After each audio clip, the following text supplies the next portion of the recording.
Hello everyone. कल हमने matrix की डेफिनेशन करी थी।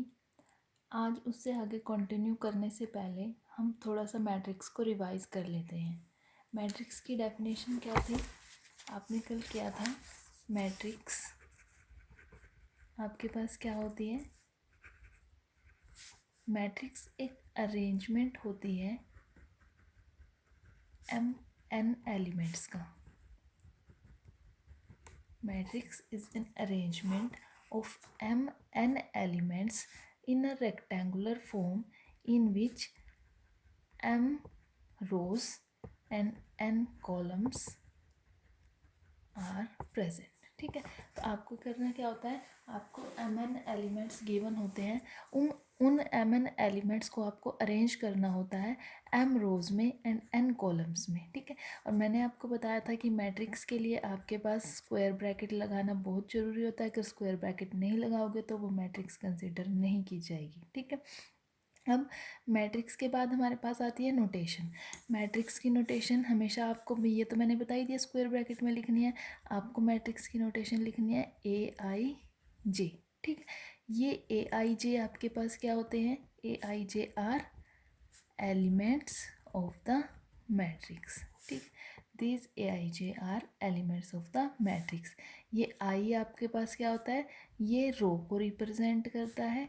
जे आपके पास कॉलम को रिप्रेजेंट करता है। ठीक है, रो मैंने आपको बता दिया था, जो आपके पास हॉरिजॉन्टल फॉर्म में होंगी वो आपके पास रोज होंगी, जो आपके पास वर्टिकल में होंगी वो आपके पास कॉलम्स होंगे। ठीक है, तो एलिमेंट्स हो गए। आई रो को रिप्रेजेंट करेगा, जे कॉलम को रिप्रेजेंट करेगा। उसके बाद आता है मैट्रिक्स का ऑर्डर। मैट्रिक्स का ऑर्डर आपके पास कितना होता है? किसी भी मैट्रिक्स में जितनी आपके पास नंबर ऑफ रोज होती हैं, मान लो किसी मैट्रिक्स में m नंबर ऑफ रोज हैं, फिर आपके पास जितने नंबर ऑफ कॉलम्स होते हैं, मान लो किसी मैट्रिक्स में n नंबर ऑफ कॉलम्स हैं, तो आपके पास उस मैट्रिक्स का ऑर्डर कितना बन जाएगा? m क्रॉस n बन जाएगा। यानी कि आपको मैट्रिक्स में उसका नंबर ऑफ रोज चेक करना है, नंबर ऑफ कॉलम्स चेक करना है, उसको आप m क्रॉस n की फॉर्म में लिखोगे तो ये आपके पास क्या बन जाएगा? मैट्रिक्स का ऑर्डर बन जाएगा। ठीक, तो अभी तक हमने यही चीज़ें करी हैं। मैट्रिक्स क्या होती है? अरेंजमेंट होती है mn एलिमेंट्स का in m rows and n columns. Matrix के लिए स्क्वायर ब्रैकेट लगाना बहुत ज़रूरी है। ये जो AIJ होते हैं ये मैट्रिक्स के एलिमेंट्स होते हैं। ठीक है, और दूसरी बात एक और, अगर आपसे कोई पूछे कि एक मैट्रिक्स में कितने एलिमेंट हैं, आपको गिवन है कि एक मैट्रिक्स गिवन है 3 क्रॉस 3 की मैट्रिक्स गिवन है, ऑर्डर है ये, जहाँ भी क्रॉस बीच में आ गया this means it is order. 3 cross 3 की मैट्रिक्स गिवन है और वो आपसे पूछता है कि इसमें कितने एलिमेंट हैं, तो आपके पास इसमें कितने एलिमेंट होंगे? 3 इंटू 3 दैट इज़ 9 एलिमेंट आपके पास मैट्रिक्स के बन जाएंगे। ठीक है, तो ये हमने क्या किया? रिवीजन करी है जो हमने कल किया था। अब हम उससे आगे कंटिन्यू करते हैं। ठीक है, उससे आगे हमारे पास आता है diagonal elements of a matrix. Diagonal elements आपके पास क्या होते हैं? An element AIJ of a matrix A. A एक मैट्रिक्स है, कैपिटल ए, नोटेशन हमने लिख ली AIJ। ठीक है, ये कहते हैं कि एक एलिमेंट जो है वो डायगोनल एलिमेंट कब बनेगा? अगर आपके पास I is equal to J हो जाए। ठीक है, एग्जाम्पल से समझते हैं। मान लो आपके पास एक 3 क्रॉस 3 की मैट्रिक्स गिवन है। 3 क्रॉस 3 की मैट्रिक्स है, तो आपके पास अगर AIJ आपको बनाना हो तो 3 क्रॉस 3 में कहाँ तक बनेगा? आई आपके पास क्या क्या वैल्यू लेगा? 1 लेगा, 2 लेगा, 3 लेगा। ठीक है, 3 क्रॉस 3 है ना, तो ये हो गया m क्रॉस n, यानी कि m की भी वैल्यू 3 है, n की भी वैल्यू 3 है, तो i भी आपके पास 1 2 3 तक चलेगा, j भी आपके पास 1 2 3 तक चलेगा। तो पहले क्या करते हैं? हम i की वैल्यू को रखते हैं। i की वैल्यू को 1 रखा, j को एज इट इज़। i की वैल्यू को 2 रखा, j को एज इट इज़। i की वैल्यू को 3 रखा, j को एज इट इज़। अब j को वेरी कराओ, j को पुट करो, 1 तो एज इट इज़ है ही, j को एक बारी 1 किया, j को 2 रखा, j को 3 रखा, फिर यहाँ पे 2 तो है ही आई, j को 1 रखा, j को 2 रखा, j को 3 रखा, फिर यहाँ पे j को 1 रखा, j को 2 रखा, j को 3 रखा। अब इनको एज इट इज़ उठा के मैट्रिक्स में रख दो, तो ये क्या हो गया, A11, A12, A13, A21, A22, A23, A31, A32, A33। तो डायगोनल एलिमेंट की डेफिनेशन ये कहती है कि जब भी इन A i j में i इज इक्वल टू जे हो जाएगा तो वो आपके पास डायगोनल एलिमेंट बन जाएगा। अब इन सारों में ये देखो कि कौन से एलिमेंट में i इज इक्वल टू जे है। ये आपके पास A i j होता है ना, देखो i की वैल्यू भी कितनी है 1, j की भी वैल्यू कितनी है 1, तो i इज इक्वल टू जे हो गया, यानी कि ये एलिमेंट कौन सा बन गया, डायगोनल एलिमेंट बन गया। सेकंड में जाओ, ये i1 है, j2 है, नॉट इक्वल है, तो ये डायगोनल एलिमेंट नहीं बनेगा। i1 j3 not equal, i2 j1 not equal, i2 j2, i2 j2, i is equal to j, तो ये भी क्या बन गया, डायगोनल एलिमेंट बन गया। i2 j3, i3 j1, i3 j2, i3 j3, अब i भी 3 j भी 3, तो ये भी क्या बन गया, डायगोनल एलिमेंट बन गया। तो डायगोनल एलिमेंट कितने हुए, A11, A22, A33, ये आपके पास डायगोनल एलिमेंट बन गए। ठीक है, ये तो हुई डेफिनेशन कि जब भी i इज इक्वल टू जे होगा वो एलिमेंट आपके पास डायगोनल एलिमेंट बन जाएंगे। अगर आपको सिंपली मैट्रिक्स में देखना होता है तो जो ये आपके पास ये वाला जो ये होता है ना, ये हमेशा आपके पास जितने इसमें एलिमेंट आएंगे वो हमेशा आपके पास डायगोनल एलिमेंट बनेंगे। ठीक है, तो ये हो गई definition diagonal element of a matrix की। उसके बाद आता है principal diagonal of a matrix. Principal diagonal आपके पास क्या कहता है, जो ये डायगोनल एलिमेंट आते हैं, जो ये आपके पास डायगोनल एलिमेंट आए हैं, इनको क्या करो, एक सेट में डाल दो, सेट की फॉर्म में डाल दो। सेट हमेशा करली ब्रेसिस में लिखा जाता है, तो अगर मैं इनको सेट की फॉर्म में डाल दूँ, A11, A22, A33, ये मैंने सेट बना दिया। ये सेट की नोटेशन है हमेशा, ये मैट्रिक्स की नोटेशन है, याद रखना, ये जो है ये सेट की नोटेशन है। ठीक है, तो ये जो आपके पास बनेगा ये आपके पास क्या बन जाएगा, प्रिंसिपल डायगोनल बन जाएगा। समझ में आया इतना। अब उसके बाद हमारे पास क्या आता है, types of matrices. Types of matrices में आपके पास बहुत सारी टाइप की मैट्रिक्स होती हैं। पहले आपके पास क्या है, रो मैट्रिक्स। रो मैट्रिक्स का मतलब क्या होता है, एक ऐसी मैट्रिक्स जिसमें सिर्फ एक ही रो हो, सिर्फ एक ही रो हो, वो क्या बन जाती है, रो मैट्रिक्स। एग्जांपल देखो, ये आपके पास मैट्रिक्स लिखी हुई है, नोटेशन है मैट्रिक्स की, इसमें कितनी रो है, एक रो है, और कॉलम कितने हैं, एक दो। कॉलम्स इसमें दो हैं लेकिन रो इसमें एक है। तो अगर इसका आपको ऑर्डर निकालना हो तो ऑर्डर कितना बनेगा, ऑर्डर के लिए मैंने आपको हमेशा बताया है कि पहले तो रो काउंट करते हो, रो कितनी है इसमें, एक। फिर कॉलम काउंट करते हो, कॉलम कितने हैं, एक दो, और बीच में क्रॉस डाल देते हो, तो इस मैट्रिक्स का ऑर्डर कितना बन जाएगा, 1 क्रॉस 2 बन जाएगा। अब इस पे आ जाओ, इसमें कितनी रो हैं, एक रो है। ठीक है, अब तो एक रो है तो ये मैट्रिक्स कैसी बन गई, रो मैट्रिक्स बन गई। कॉलम कितने हैं, 1 2 3, तो इसका ऑर्डर कितना बन गया, 1 क्रॉस 3 इसका ऑर्डर बन गया। नेक्स्ट हमारे पास आती है कॉलम मैट्रिक्स। कॉलम मैट्रिक्स आपके पास क्या है, एक ऐसी मैट्रिक्स जिसमें सिर्फ एक ही कॉलम हो। जैसे रो मैट्रिक्स क्या होती है, एक ऐसी मैट्रिक्स जिसमें सिर्फ एक ही रो हो, तो कॉलम मैट्रिक्स क्या होगी, एक ऐसी मैट्रिक्स जिसमें सिर्फ एक ही कॉलम हो। ठीक है, तो अब देखो एग्जाम्पल, ये आपके पास है मैट्रिक्स, इसमें क्या एक ही कॉलम है। ठीक है, अब रोज कितनी है इसमें, रोज में दो हैं, एक दो। ठीक है, तो इस मैट्रिक्स का ऑर्डर कितना होगा, ऑर्डर के लिए फिर से क्या करोगे, पहले रोज काउंट करते हो, रोज कितनी है, एक दो, दो रोज है। कॉलम कितने हैं, सिर्फ एक, तो एक कॉलम है, तो इसका ऑर्डर कितना बन जाएगा, 2 क्रॉस 1 बन जाएगा। इसी तरह इस पे आ जाओ, अब यहाँ पे आपके पास कितने रोज हैं, 1 2 3, तीन रोज हैं, और कॉलम कितना है, एक, तो आपके पास इसका ऑर्डर कितना बन जाएगा, 3 क्रॉस 1 इसका ऑर्डर बन जाएगा। उसके बाद आपके पास आती है रेक्टेंगुलर मैट्रिक्स। रेक्टेंगुलर मैट्रिक्स क्या होती है, a matrix of order m cross n is said to be rectangular matrix if m is not equal to n। कि अगर आपके पास नंबर ऑफ रोज, m हमेशा नंबर ऑफ रोज को denote करेगा। ये छोटी छोटी बातें हैं, इनको याद रख लो। m हमेशा नंबर ऑफ रोज को डिनोट करता है, n हमेशा नंबर ऑफ कॉलम्स को डिनोट करता है। ठीक है, तो अगर m not equal to n है, इसका मतलब number of rows is not equal to number of columns है, तो आपके पास वो मैट्रिक्स कैसी बनेगी, रेक्टेंगुलर मैट्रिक्स बनेगी। इसका भी एग्जांपल देख लेते हैं। इसका एग्जांपल हमने ले लिया, इसका एग्जांपल क्या है, 1 2 3 4 2 0 6 मैट्रिक्स की नोटेशन में। अब इसमें देखो m कितना है, m मीन्स नंबर ऑफ रोज कितनी है, 1 2, 2 नंबर ऑफ रोज हैं। कॉलम कितने हैं, 1 2 3, 3 कॉलम है। तो ये आपके पास क्या हो जाएगी, 2 is not equal to 3, 2 not equal to 3 है, तो मैट्रिक्स कैसी बन जाएगी, रेक्टेंगुलर मैट्रिक्स बन जाएगी। उसके बाद आपके पास आती है स्क्वायर मैट्रिक्स।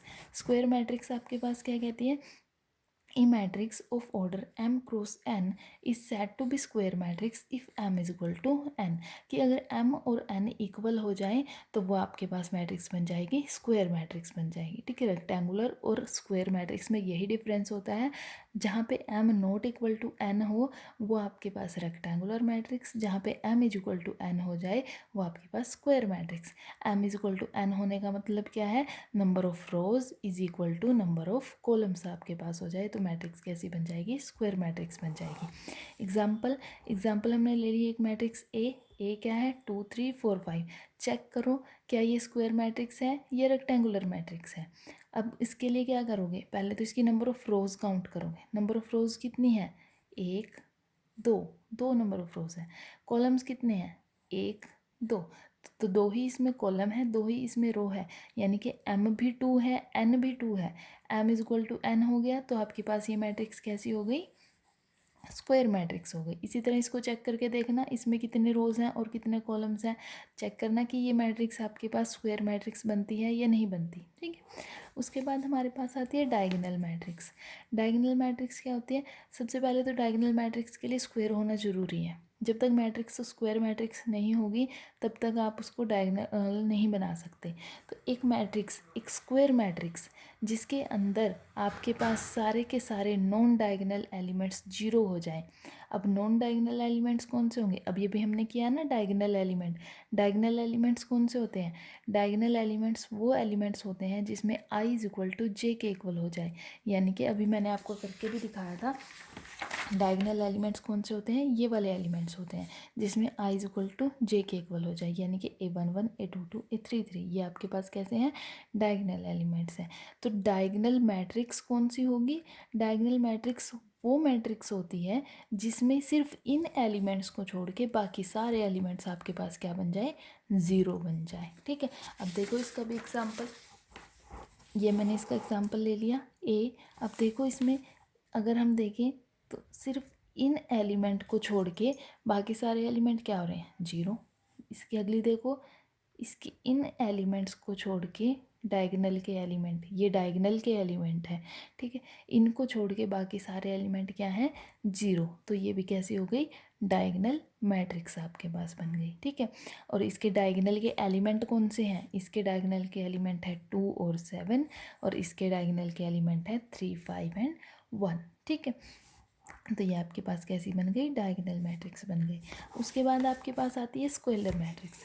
स्केलर मैट्रिक्स क्या कहती है, square matrix in which all the non-diagonal elements are zero and all diagonal elements are equal is called a scalar matrix।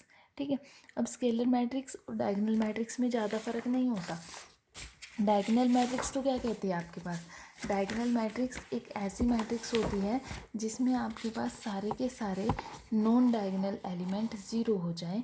लेकिन स्केलर मैट्रिक्स क्या कहती है, स्केलर मैट्रिक्स एक ऐसी मैट्रिक्स है जिसमें सारे के सारे डायगोनल एलिमेंट सेम रहें। डायगोनल मैट्रिक्स तो क्या है, डायगोनल मैट्रिक्स कहती है कि आपके पास डायगोनल वाले एलिमेंट 1 2 3 ये तो नॉन ज़ीरो रहने चाहिए, इसके अलावा जितने भी एलिमेंट है मैट्रिक्स में वो आपके पास कैसे रहने चाहिए, ज़ीरो रहने चाहिए। ये हो गई डायगोनल मैट्रिक्स। ठीक है, लेकिन स्केलर मैट्रिक्स क्या कहती है, स्केलर मैट्रिक्स कहती है कि जो डायगोनल पे एलिमेंट है ना ये वाले, ये सारे के सारे इक्वल होने चाहिए, इक्वल होने चाहिए किसी भी नंबर के। अगर यहाँ पे 1 है तो यहाँ भी 1 होना चाहिए, यहाँ भी 1 होना चाहिए, बाकी तो ज़ीरो होने ही चाहिए, ये कंडीशन तो है ही। तो स्केलर मैट्रिक्स कहती है कि आपके पास बाकी तो सारे ज़ीरो रहेंगे लेकिन ये जो है, या अगर ये 2 है ना तो ये यहाँ भी 2 होना चाहिए, ये यहाँ भी 2 होना चाहिए। अगर ये 3 है तो ये यहाँ भी 3 होना चाहिए, यहाँ भी 3 होना चाहिए, ठीक है। तो ये आपके पास कैसी हो जाती है, स्केलर मैट्रिक्स हो जाती है। कि अगर डायगोनल पे सारे के सारे एलिमेंट सेम हैं तो वो कैसी हो गई, स्केलर मैट्रिक्स होगी। तो डायगोनल में और स्केलर में थोड़ा ही फ़र्क है। डायगोनल में डायगोनल के एलिमेंट पे कोई कंडीशन नहीं होती, वो कुछ भी हो सकते हैं। लेकिन स्केलर में डायगोनल के एलिमेंट पे ये कंडीशन है कि उनको इक्वल होना पड़ेगा। तो आपके पास डेफिनेशन के अकॉर्डिंग भी क्या है, square matrix in which all the non diagonal elements are zero and all the diagonal elements are equal. जिसमें सारे के सारे नॉन डायगोनल एलिमेंट जीरो हों और डायगोनल एलिमेंट इक्वल हों, वो मैट्रिक्स कैसी बन जाती है, स्केलर मैट्रिक्स बन जाती है आपके पास। देखो एग्जांपल, देखो एग्जांपल में आपके पास देखो डायगोनल पे क्या है, सेम सेम एलिमेंट है 3 3 और बाकी सारे एलिमेंट कैसे हैं, 0। अब दूसरी मैट्रिक्स देखो, डायगोनल पे क्या है, सेम 5 है और बाकी सारे एलिमेंट 0, ठीक है। तो ये आपके पास कैसी बन गई, डायगोनल मैट्रिक्स बन गई। अब उसके बाद आती है यूनिट मैट्रिक्स। अब यूनिट मैट्रिक्स और ये भी सेम थोड़ा सा स्केलर मैट्रिक्स जैसी है। स्केलर मैट्रिक्स क्या कहती है कि आपके पास जो है वो डायगोनल पे सारे के सारे एलिमेंट सेम रहने चाहिए और एलिमेंट कुछ भी हो सकते हैं, 1 2 3 4 5 6 7 कुछ भी हो सकते हैं। लेकिन यूनिट मैट्रिक्स एक ऐसा स्पेशल केस है जो ये कहता है कि डायगोनल पे सिर्फ 1 ही होना चाहिए, 1 के अलावा कुछ नहीं होना चाहिए, ठीक है।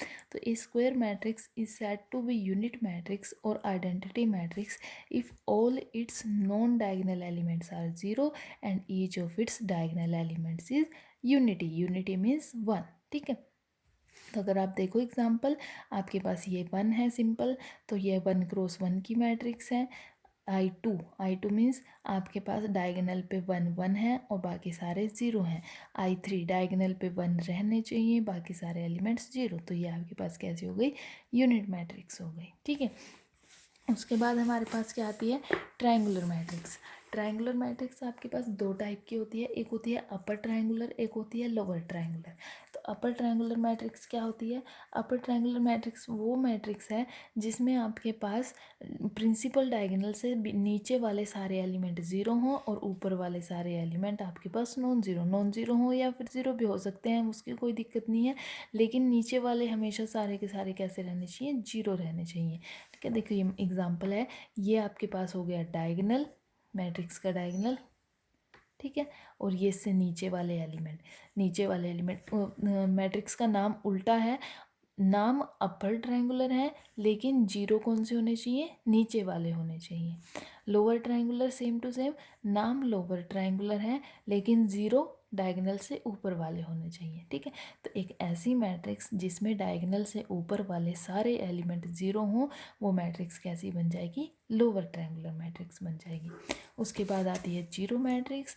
जीरो मैट्रिक्स आपको नाम से भी क्लियर है, एक ऐसी मैट्रिक्स जिसकी सारी की सारी एंट्रीज कैसी हों, 0, जिसके सारे के सारे एलिमेंट 0 हों, वो मैट्रिक्स कैसी हो जाती है, जीरो मैट्रिक्स हो जाती है। एग्जाम्पल आप देख सकते हो, 0 0 0 0, ये आपके पास जीरो मैट्रिक्स है। ऑर्डर कितना है, 2 रोज हैं 2 कॉलम्स हैं, तो 2 क्रॉस 2, 2 रोज 3 कॉलम्स, तो ऑर्डर 2 क्रॉस 3, ठीक है। इसी तरह आप सारे मैट्रिक्स का ऑर्डर भी फाइंड कर सकते हो। अब उसके बाद मैट्रिक्स आती है कंपेरेबल मैट्रिक्स। कंपेरेबल मैट्रिसेस क्या आते हैं, अब जैसे नाम से क्लियर है, कंपेरेबल मतलब आपको कंपेयर करना है। अब कंपेयर करने के लिए कम से कम 2 मैट्रिसेस तो होनी चाहिए, ठीक है। तो हमने 2 मैट्रिसेस उठा ली, एक मैट्रिक्स उठाई ए जिसके एलिमेंट है ए आई जे के और ऑर्डर कितना है एम क्रॉस एन। एक मैट्रिक्स उठाई बी जिसके एलिमेंट हैं बी आई जे और ऑर्डर कितना है पी क्रॉस क्यू। तो ये दो मैट्रिक्स ए और बी कंपेरेबल होंगी अगर इसकी नंबर ऑफ रोज इसके नंबर ऑफ रोज के इक्वल हो जाए, means M is equal to P हो जाए और N is equal to Q हो जाए। यानी कि अगर उनका ऑर्डर सेम हो जाए तो मैट्रिक्स कैसी हो जाएंगी, कंपेरेबल मैट्रिक्स हो जाएंगे, ठीक है। इसका भी हम क्या करते हैं, एग्जांपल कर लेते हैं। एग्जांपल हमारे पास गिवन है, हमें 3 मैट्रिसेस गिवन है ए बी और सी, ठीक है। 3 मैट्रिसेस गिवन है, हमें चेक करना है कि इनमें से कंपेरेबल कौन सी है। अब ए का ऑर्डर चेक करो, ए का ऑर्डर कितना है 2 क्रॉस 3, 2 रोज हैं 3 कॉलम्स हैं। बी का ऑर्डर कितना है 2 क्रॉस 3। तो यहाँ से अगर आप देखो तो ये भी 2 क्रॉस 3 की है, ये भी 2 क्रॉस 3 की है, यानी कि m दोनों का इक्वल है, n दोनों का इक्वल है। और यही कंपेरेबल की डेफिनेशन है, m भी इक्वल होना चाहिए, n भी इक्वल होना चाहिए। तो आपके पास a और b कैसी हो गई, कंपेरेबल हो गई। अब c को देखो, c में m कितना है, m means number of rose, 1 2 3, 3 number of रोज हैं। कॉलम कितने हैं, 1 2। तो आपके पास इसका ऑर्डर कितना बन गया, 3 क्रॉस 2 बन गया। इसको चेक करो क्या सी इनके साथ कंपेरेबल है, सी को ए के साथ कंपेयर करो। कंपेयर के लिए क्या करना चाहिए, इसका m और इसका m इक्वल होना चाहिए, लेकिन इसका m तो 2 है, इसका m कितना है 3, यानी कि ए सी से कंपेरेबल नहीं है। अब ए को बी से कंपेयर करो, सी का m 3, बी का m 2, दोनों को दोनों के m इक्वल नहीं है, इसका मतलब सी बी से भी कंपेरेबल नहीं है। तो कंपेरेबल के लिए ऑर्डर सेम रहना चाहिए। नेक्स्ट आपके पास आती है इक्वल मैट्रिसेस। इक्वल मैट्रिसेस क्या कहते हैं, to matrices A and B are said to be equal if they have same order and the elements in the corresponding position of the two matrices are equal। ठीक है, comparable क्या होती है, comparable matrix है कि अगर उनके पास order same रहना चाहिए, लेकिन इक्वल मैट्रिसेस में सेम ऑर्डर के साथ साथ एक कंडीशन और एक्स्ट्रा ऐड हो जाती है कि उनके एलिमेंट्स भी आपके पास सेम रहने चाहिए। कंपेरेबल में सिर्फ ऑर्डर चेक करना है, इक्वल में आपको एलिमेंट भी चेक करने हैं। ठीक है, तो अगर आपके पास दो मैट्रिसेस इक्वल हैं, देखो इसने लिखा हुआ है कि ये वाली मैट्रिक्स इसके इक्वल है, इसके इक्वल है, इसका मतलब क्या है कि उसका ऑर्डर भी सेम है, उसके एलिमेंट्स भी सेम है। एलिमेंट्स देखो, यहाँ पे 7 है तो यहाँ भी 7 है, यहाँ पे 2 है तो यहाँ भी 2 है, यहाँ 1 है यहाँ भी 1 है। तो अगर बीच में इक्वल का साइन है, इसका मतलब ये जो ए है ये किसके इक्वल होगा, 3 के इक्वल होगा। ये जो सी है ये किसके इक्वल होगा, 0 के इक्वल होगा। तो इस तरह से अगर आपके पास एग्जाम्पल आ जाए, आपको ए बी सी की वैल्यू फाइंड करनी पड़े और मैट्रिसेस इक्वल दे रखे हों, तो यहाँ से आप ए बी सी की वैल्यू फाइंड कर सकते हो। ठीक है, एक एग्जाम्पल कर लेते हैं। पहला आपके पास एग्जाम्पल है, इन द मैट्रिक्स, ये आपको मैट्रिक्स गिवन है, right the order of the matrix. इस मैट्रिक्स का ऑर्डर बताना है। तो ऑर्डर मैंने आपको बता दिया बहुत अच्छे से कैसे निकालते हैं। सबसे पहले तो मैट्रिक्स की रोज़ चेक करते हैं, कितनी रोज़ हैं इसमें। देखो काउंट करो कितनी रो हैं इसमें, 1 2 3, उसको लिख लो।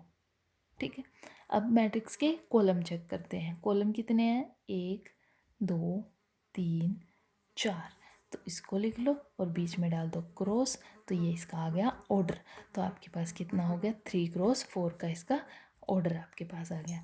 फिर उसने पूछा द नंबर ऑफ एलिमेंट्स, इसमें कितने एलिमेंट्स हैं, ये भी मैंने आपको बहुत अच्छे से बताया है। जितना ऑर्डर आता है उसको मल्टीप्लाई कर लो, 3 इंटू 4 कर लो, 3 इंटू 4 कितना हो गया 12। तो इसमें कितने एलिमेंट्स आएंगे, 12 एलिमेंट्स आएंगे। और वैसे अगर आप देखो तो काउंट भी कर सकते हो, 1 2 3 4 5 6 7 8 9 10 11 12, तो 12 ही इसमें एलिमेंट है। लेकिन यहाँ तो आप काउंट कर सकते हो क्योंकि मैट्रिक्स छोटी है। अगर मैट्रिक्स आपके पास बहुत बड़ी दे दी जाए तो आपको सीधा क्या करना है, यहाँ से मल्टीप्लाई कर देना, मल्टीप्लाई करके जो आएगा वो उसके नंबर ऑफ एलिमेंट्स आपके पास आ जाएंगे। थर्ड आपको फाइंड करना है द एलिमेंट्स A13, इस वाली मैट्रिक्स में A13 एलिमेंट फाइंड करना है। A13 अब मैंने आपको बहुत अच्छे से बताया है, ये वाला किसके लिए होता है, रो के लिए, ये वाला किसके लिए होता है, कॉलम के लिए। तो A13 का एलिमेंट का मतलब क्या है, पहली रो का, यानी कि फर्स्ट रो में से और तीसरे कॉलम्स में से जो एलिमेंट आएगा वो A13 एलिमेंट आएगा। अब पहली रो, ये पहली रो है ना, ठीक है, और तीसरा कॉलम 1 2 3, पहली रो और तीसरा कॉलम, पहली रो और तीसरा कॉलम कौन सा एलिमेंट आया, 19। ठीक है, तो A13 की वैल्यू कितनी आ जाएगी, 19। A21 का मतलब क्या है, दूसरी रो और पहला कॉलम, दूसरी रो, ये आपके पास दूसरी रो है और पहला कॉलम कौन सा है, ये वाला, तो आपके पास एलिमेंट कौन सा आया, 35। फिर A33 यानी कि तीसरी रो और तीसरा ही कॉलम, ये तीसरी रो है और तीसरा कॉलम, ये तीसरा कॉलम है, तीसरी रो का तीसरा कॉलम, ये एलिमेंट आ गया -5, A24 यानी कि दूसरी रो और चौथा कॉलम। दूसरी रो आपके पास ये रही, चौथा कॉलम ये रहा, तो एलिमेंट क्या आएगा 12। फिर दूसरी रो और तीसरा कॉलम, दूसरी रो आपके पास ये है, तीसरा कॉलम ये है, तो आपके पास एलिमेंट क्या आएगा 5/2 आपके पास एलिमेंट आ जाएगा। तो इस तरह से आप हर एक मैट्रिक्स के एलिमेंट फाइंड कर सकते हो, ऑर्डर फाइंड कर सकते हो और कोरस्पॉन्डिंग एलिमेंट आप इसमें से फाइंड कर सकते हो। ठीक है, आज के लिए इतना सफिशियंट है। इस लेक्चर में किसी को कोई डाउट हो तो आप मेरे से व्हाट्सएप ग्रुप में पूछ सकते हो। Thank you.